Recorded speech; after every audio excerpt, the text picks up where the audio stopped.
Hi, my name is Wylie Johnson. I've been a member of this church for about 16 years.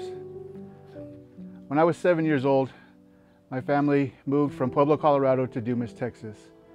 And the church that I attended was very much a hellfire and brimstone church. And I remember attending Vacation Bible School that first summer that I lived there. At 7 years old, I don't know that many children can understand the concept of heaven and hell, but I accepted Christ as my Savior really out of fear. I didn't know what heaven was, I didn't know what hell was, but I knew that I didn't want my soul condemned to an eternity in hell. Again, I don't think that I really understood the concept, but I remember after I told my mom that I had accepted Christ as my Savior, she cried, so I felt that it was a good thing. Several years later after that, we moved back to Pueblo and we began attending a different church. And it was at that church that I realized that a relationship with Christ is not done out of fear, it's done out of love. And it was at that church that I really understood the relationship that Christ wants with me, the relationship that fellow Christians have when they come together. And it was there that my understanding of eternity and heaven and hell really grew. And so I accepted Christ as my Savior, fully knowing what I was getting myself into. I remember having an argument with my mom and telling her that I didn't want to go to church anymore, that if they didn't go, I didn't want to go. And so she loosened up the reins a little bit, and I was really only went to youth activities.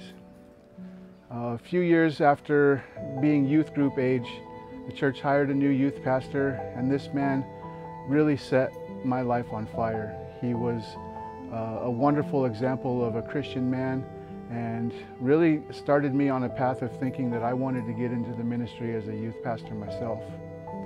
Unfortunately, sometimes, humans have issues, and he ended up leaving the church, and it really shook my faith. Shook it to the point that I didn't want to go to church anymore. And for many, many years, I didn't go.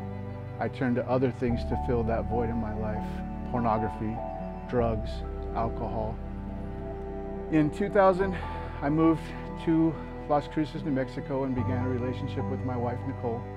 2002, we were married, and I brought those sins into my marriage. Needless to say, it caused a lot of problems. So many problems that it got to the point that we had divorce papers filled out, ready to turn into the judge. And a wonderful woman named Judy Akana invited my wife to go to Real Life Church, and she went. She went for several weeks without me, and every week would ask me to go. And I was so deep in my anger and my hurt that I didn't want to. And she just kept asking, come to church with me, come to church with me. And I refused, until finally I gave in, really just to stop her from nagging me about it. I will never forget that first Sunday, seeing the pastor up on stage talking about his addictions and his problems. And for me, coming from the churches that I came from, that was unheard of. You didn't have pastors speak of real life problems. And so from that moment forward, I was hooked. I knew that real life was a place that I wanted to be. And shortly after attending, I had people come around me that brought my wife and I into discipleship classes.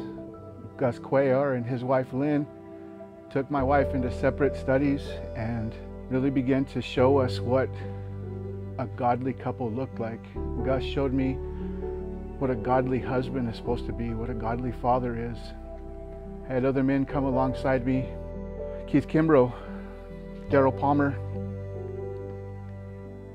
Jason Cogdill, who did Bible studies with me and were accountability partners with me and really stretched me and helped me to grow in my faith. And I think we all know that I would be lying if I said that it was an instant change. I, of course, still struggled with my sins.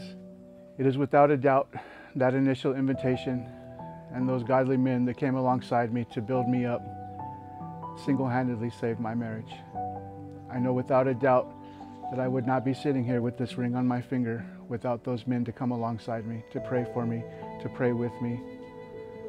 So I want to be that man for somebody that needs it. I want to be there when somebody needs me, because I know I am not alone. I know that there are many people in this church that need a brother to come alongside them. So I want to be that man that is there for another brother, to pick them up, to pray with them, to pray for them, to guide them through life's problems. I know the power of a godly man in my life, and I want to be that example to other men and to my sons. I want them to see what a godly man looks like, because I didn't have that. I didn't have a godly example until coming here. With God in our lives, we can stand arm to arm, shoulder to shoulder, and we can face life's problems